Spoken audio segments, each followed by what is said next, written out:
Welcome to Club InfoSec. Today we are going to be performing some password cracking using John the Ripper.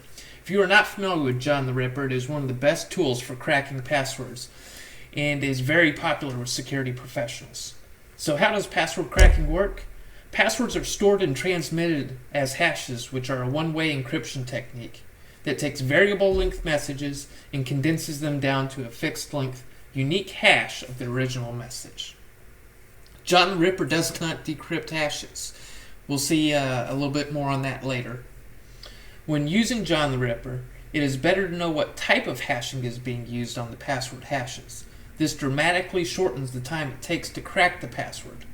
Some common hashing methods include MD5, NTLM, Blowfish, SHA-256, and SHA-512. So John the Ripper has a few different modes that it works in. First is single crack mode with the option --single. It uses commonly available information to guess the password. The second is the word list mode. This is the mode that we're going to be doing today. The word list mode uses a dictionary of words that are hashed and then compared to the target hash. And finally, there's incremental mode.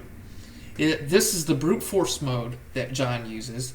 It's not recommended. The time it takes to crack the hash is related to the complexity of the target of the hash. So the longer the hash and the more complex it is, the longer it's going to take. Okay, so let's head over to John and start cracking some passwords. First, I have some password hashes stored in a file here. And that file will show you is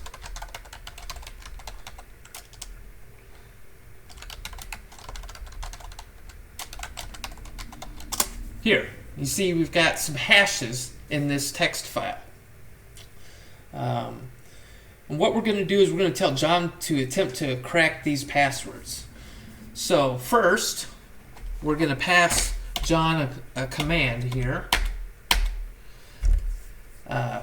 You'll see here we start with the keyword John, and we first add an option -- format. And we set that equal to raw MD5.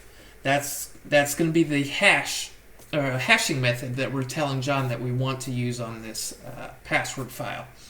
The next is the word list file. The word list file is the dictionary that John uses to kind of guess the password. And then finally we pass in the password file.txt. That's our target file that you see right there. Okay, so now it's done. It's listed the passwords here that we had it stored in our file as hashes, and you see it happen very quickly. Password cracking is performed on an average time of possible combinations, and it depends on the length and complexity of the passwords. As you can see, these are not very complex passwords. These are the top 10 passwords that were used in 2021, the most commonly used passwords. And then we added one at the end just for fun. But if you're using any of these passwords, you need to stop watching this right now and go change them, because shame on you. Don't use these passwords. If you want to review the cracked passwords after you've cracked them for the first time, you need to use a different command. You'll see here the keyword John, the --show option, the -- format option, and the target file that we cracked earlier. So that will show them to you again. If you enjoyed this short video, hit like and subscribe, and then head over to my blog for some more content. Thanks for stopping by, and thanks for watching, everybody.